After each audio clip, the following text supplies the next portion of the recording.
এর কাছে নবীজি দাঁড়ায়া রইছেন, বলেন না সুবহানাল্লাহ। আরে হযরতে শের খোদা আলী গেলেন, যাওয়ার পরে মা দৌড় দিয়ে আসছেন, বাবা আলী তুমি কোথায় গেছিলা? বলতেছে আম্মা জান আপনি তো ভালো করে জানেন আমি কোথায় ছিলাম, কার সাথে ছিলাম। বলতেছে হ্যাঁ এটা আমি জানি। কিছুক্ষণ পরে খাজা আবি তালিব আসছে, আয়েশা বলতেছে হে বাবা আলী তোমারে খুঁজতে খুঁজতে আমি পেরেশান হয়ে গেছি, তুমি আমার কলিজার টুকরা, তুমি কোথায় ছিলে এতক্ষণ যাবৎ পর্যন্ত? বলতেছে আব্বা জান আপনি আমারে তালাশ করেন কেন? কারণ আপনার বাতিজার সঙ্গে থাকলে তো আমার কোনো সমস্যা নাই। খুব খেয়াল করেননি কথা।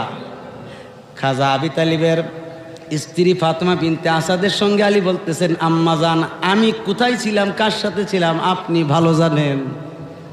আর আব্বাজানকে খুশি রাখতে গিয়ে বলছে আব্বাজান আমি তো আপনার বাতিজার সঙ্গে থাকলে আমার আর কোনো চিন্তা থাকে না, আপনাদেরও তো চিন্তিত হওয়ার কোনো কারণ নাই।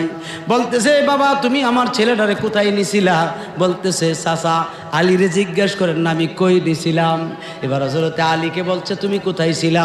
বলতেছে আব্বা এটা জানার দরকার নাই, এটা না জানলে আপনার জন্য সবচেয়ে উত্তম।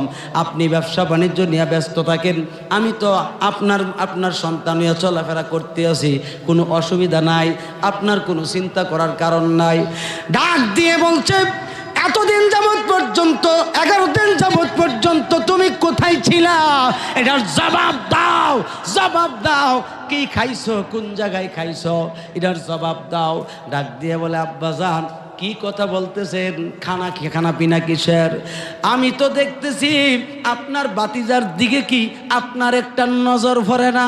আপনার বাতিজার চেহারা মোবারকের দিকে, নুরানি চেহারা মোবারকের দিকে যদি তাকায়া থাকা যায়, এমন 11 দিন কেন বছরের পর বছর যাইব পেটের খিদা লাগবে না। ঠিক কিনা বলেন না? এই জন্য আব্বা 11 দিন কই কেমনে গেছে, কোথায় গেছে তাও তো করতে পারে না। আসো খায়ালো, আব্বা পেটে খিদা নাই। মা দুঃখিনী বলছে বাবা খেয়ে নাও। না আম্মা জান আপনি আমাকে অনুরোধ করেন না, কারণ আমার সবচেয়ে দুর্বল জায়গা দয়াল নবীজির অর্থাৎ এই আপনাদের বাতিজার পরে আমার সবচেয়ে দুর্বল জায়গা আপনি আম্মা জান, আপনি আমারে অনুরোধ করেন না, আমার পেটে খিদা নাই। ফাতেমা বিনতে আসাদ মুচকি হাসি দিছে। কারণ আসেনি পিছনে? কথা কয় না কারণ আসেনি? মুচকি হাসি দেওয়ার কারণ হইল তিনি বুঝছেন যে মাওলা আলী মুসলমান হয়ে গেছে। কি হয়ে গেছে? মুসলমান হয়ে গেছে। আমি মার থাইক্কা লাভ কি, আমিও মুসলমান হয়ে যাব। তখন নবীজি মুচকি হাসতেছেন, বলেন না সুবহানাল্লাহ। হযরতে শের খোদা আলী বলছেন আব্বাজান আমারে খাওয়ার জন্য রিকোয়েস্ট করেন না, অনুরোধ করেন না। বলতেছে আলী রে এতদিন যাবৎ পর্যন্ত তুমি না খায় আসো, তোমার কি পেটের খিদা লাগে না? বলছে আব্বাজান আমি তো বলছি তিনি আপনার যে বাতিজা আছে, আপনার বাতিজার যে সুন্দর চেহারা দেখতেছেন, আপনার দৃষ্টিতে কেমন লাগে তা আমি জানতেও চাই না। আমার দৃষ্টিতে লাগে তিনি সূর্যের চাইতে বেশি সুন্দর, তিনি চন্দ্রের চাইতে বেশি সুন্দর।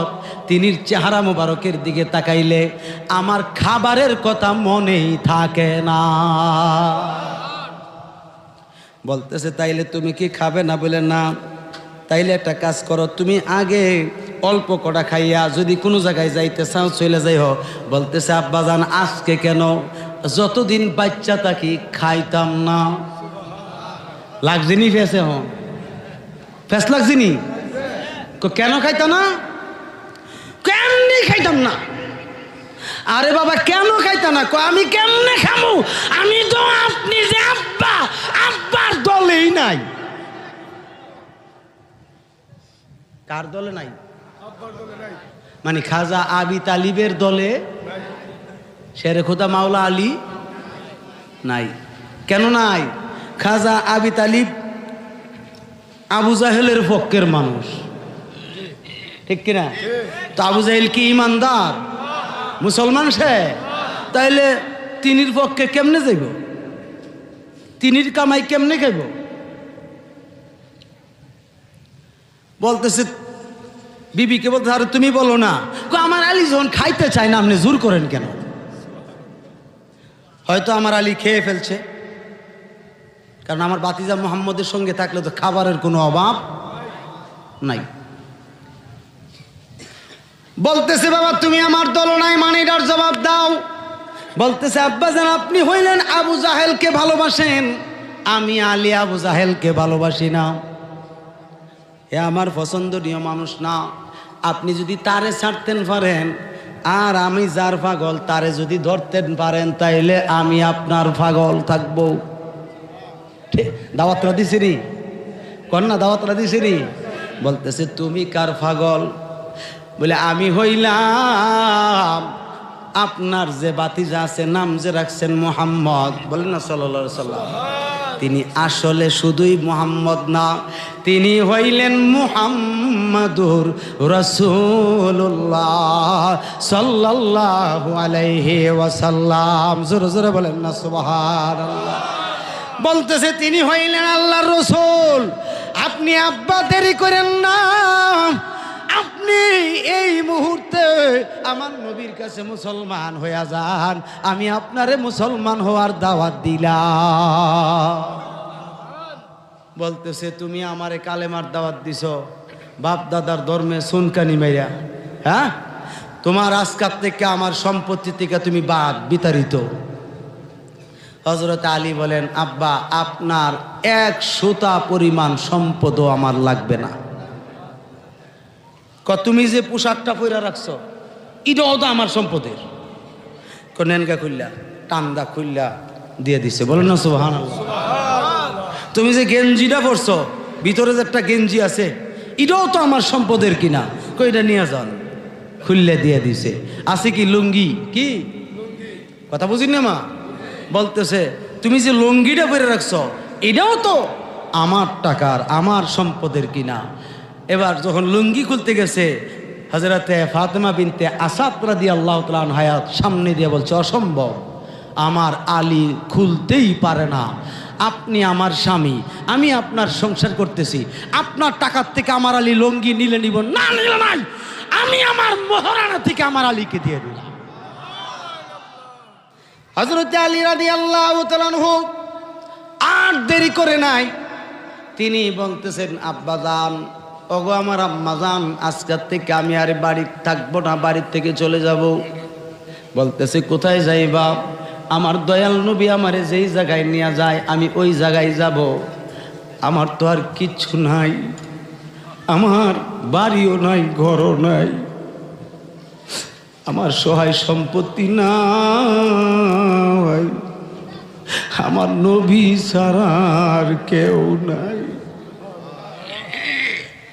নবী বিনে আপন কেহ নাই রে মুমিন ভাই, নবী বিনে আপন কেহ নাই, নবী বিনে আপন কেহ নাই রে মুমিন ভাই, নবী বিনে আপন যা ছিল আমারি সবই গেল চলি, আমার বলতে আর তো কিছুই না। ঠিক কিনা বলেন না? যা ছিল আমারি সবই গেল চলি, আমার বলতে আর তো কিছুই নাই।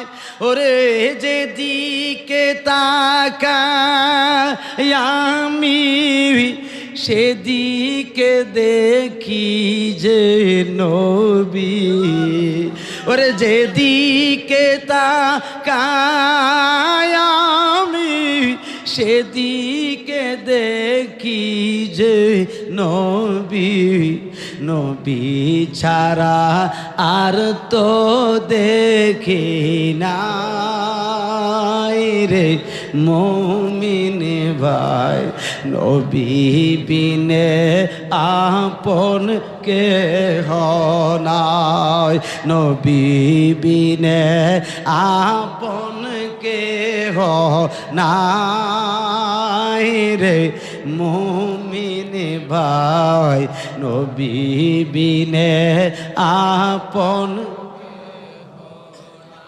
কথা বলেন না ঠিক না বেটি এখন তো আপনি নবী দেখেন না শেরে খোদা তো নবী দেখছে ঠিক কিনা আমিও নবী দেখি নাই শেরে খোদা মাওলা আলী নবী দেখছে এখন আপনার আমার জন্য নবীর কাজ কে করবে নবীর কাজ করবে মুর্শিদ মাওলা কথা করা কথা করা কথা করা নবীর কাজ করবে মুর্শিদ মাওলা কারণ হইল আমি যদি মুর্শিদ মাওলারে জান দিয়া মাল দিয়া মহাব্বত করি এই মহাব্বত আমার নবীকে হইয়া যাবে ঠিক কিনা বলেন না এবার মুর্শিদের ভালোবাসা ছাড়া নবী পাওয়া সম্ভব না আর নবীকে না পাইলে আল্লাহ পাওয়া সম্ভব না আপনি বলেন আপনি কি মঞ্জিলে মকসুদে পৌঁছতে পারবেন হ্যাঁ সম্ভব এই জন্য অনুরোধ রাখছি শাহ সুফি সৈয়দ বুরহান শাহ তিনি কিন্তু মান্নান শাহ বলেন না সুবহানাল্লাহ